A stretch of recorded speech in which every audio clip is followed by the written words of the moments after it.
happy to have you here. I am so happy to be here. It feels amazing here. I'm so proud of you. Thank you. Thank you. Oh, my goodness. I'm too excited about this.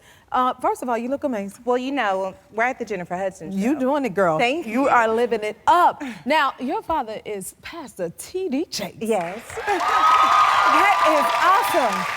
Can you tell me about your start, when you first started out? Oh my gosh, when I first started, I was kind of started by accident. I was sharing my story via a blog just for myself. And when I started sharing this blog about my teenage pregnancy, about feeling depression and anxiety, all of a sudden, there were other women just trickling in saying like, hey, I felt the same way. And I created this community by accident of women who were committed to evolving. And like, here we are, million strong, still evolving, still growing. That is awesome. Thank you inspire me so much.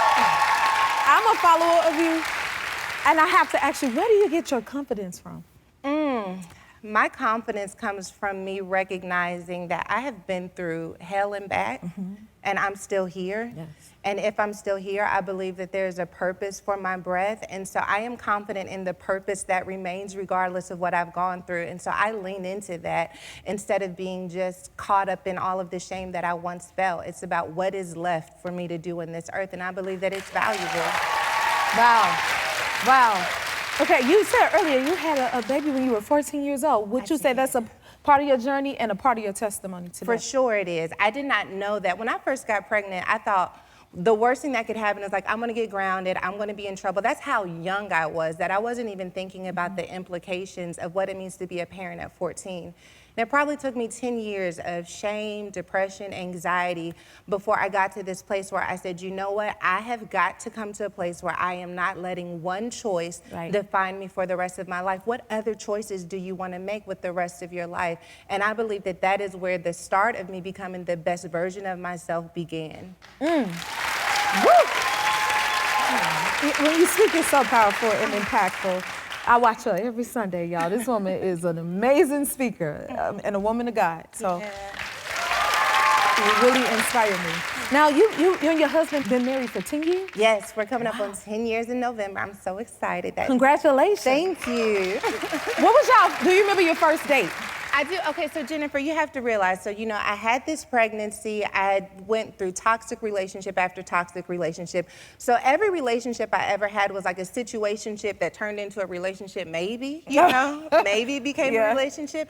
And then I met my husband. We met through a colleague, and it was just business at first. And then we went out to dinner, and he didn't even know if it was for sure going to be a date. He was like, are you going to bring anyone with you? And I was like, no, I'm coming by myself. So he's like, okay, this is a date. He picks me up right down the street from here. We went to the Capitol Grill in Beverly Hills, and this was the first time that I had, like, he's opening the door, he's you know, bringing flowers, and he's speaking so nice to me, and like, this was like a real date. It was so restorative, thinking that, like, because I had this baby at an early age, because I'd made all of these choices, that I would never have like this fairy tale love. And here came this fairy tale love walking up to me saying, I am going to love you beyond all of the things that you have ever dreamed of. And 10 years later, he's still doing that. Look at that.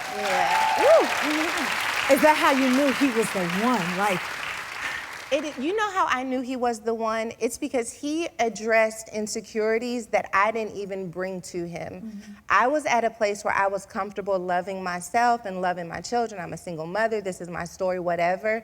But he loved insecurities that he didn't even know existed. And I knew that that's how it wasn't just a romance, that this was someone on assignment from God to finish my restoration. I think that that's when relationships are the best, is when that person is on assignment from God to continue to help you grow into everything God's always known you could be. It's not about taking, it's about really coming to serve someone. And that's one of the first things he asked me on our first date, how can I serve you? Wow, Pastor Teray. Yeah. That's that, oh my goodness.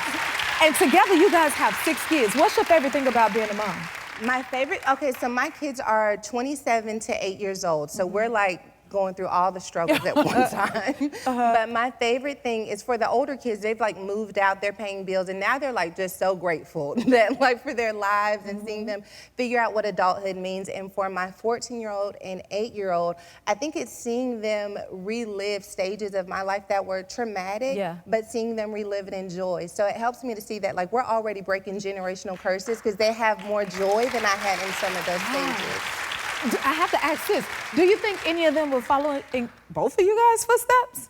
I think that they will follow in our footsteps in that they will live a life of purpose. Now, what that looks like, I don't know. But I do believe that they're going to be light carriers in this world, like you are. Thank you. I'm grateful you see a light in me, young lady. Okay, let's talk about your new book, all about regaining confidence. Can you speak on that for us? So my new book is called Power Moves, Ignite Your Confidence and Become a Force. And it's all about reclaiming our power and then releasing it. So I talked about that teenage pregnancy. I spent 10 years, the power of fear, the power of shame, literally keeping me stuck from dreaming, from thinking, from believing. When I got to a place where I reclaimed that power by faith, where I said, I'm going to take a chance and say that that's not going to define me for the rest of my life. I wasn't even sure.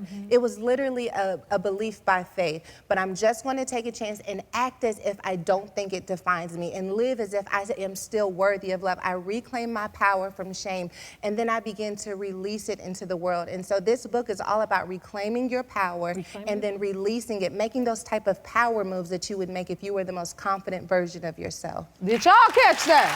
Oh my goodness. Wow.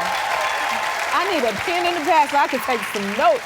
Okay, can you give us 3 tips on how we can do that? Absolutely. So the first one is reclaiming your power, like I just said. So this is when we begin to really recognize that that fear, that anxiety, that thing that we have normalized just as a part of our identity is actually on assignment to keep us from breaking generational curses, from speaking up, from being the type of people who literally are movers and shakers in the earth. So we're going to reclaim our power, and then we're going to introduce our power, because this is what happens with a lot of people. They do a lot of inner work, but they're so afraid that people will not accept a transformed version of themselves that they never introduce the world to their new power. I'm going to give you tips and tools on how to introduce that power. Just because you change doesn't mean you got to burn every bridge you ever walked across.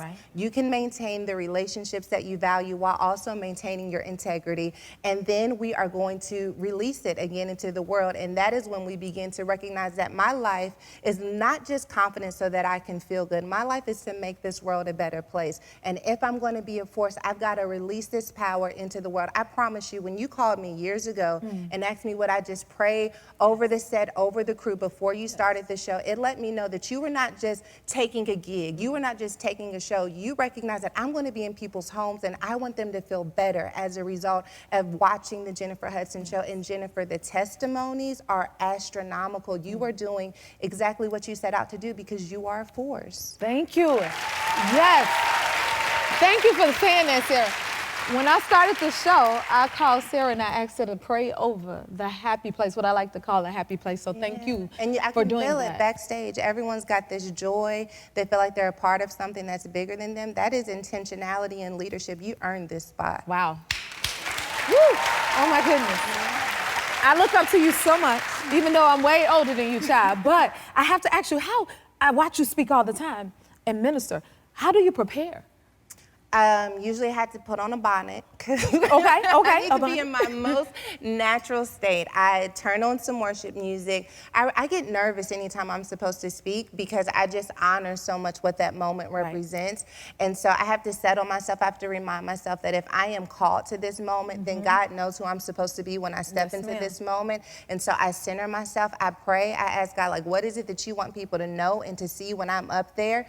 And after that prayer, God generally gives me something that I go digging in scripture for, and then I'm able to have a message that is a reflection of what God wants to say and where people are. And my prayer is that it yields transformation. Wow, you are a mighty force, young lady. If you like this video, smash that like button and subscribe to the Jennifer Hudson Show YouTube channel. Check your local listings or visit jenniferhudsonshow.com to see when you can watch full episodes in your area. And don't forget to sign up for the newsletter.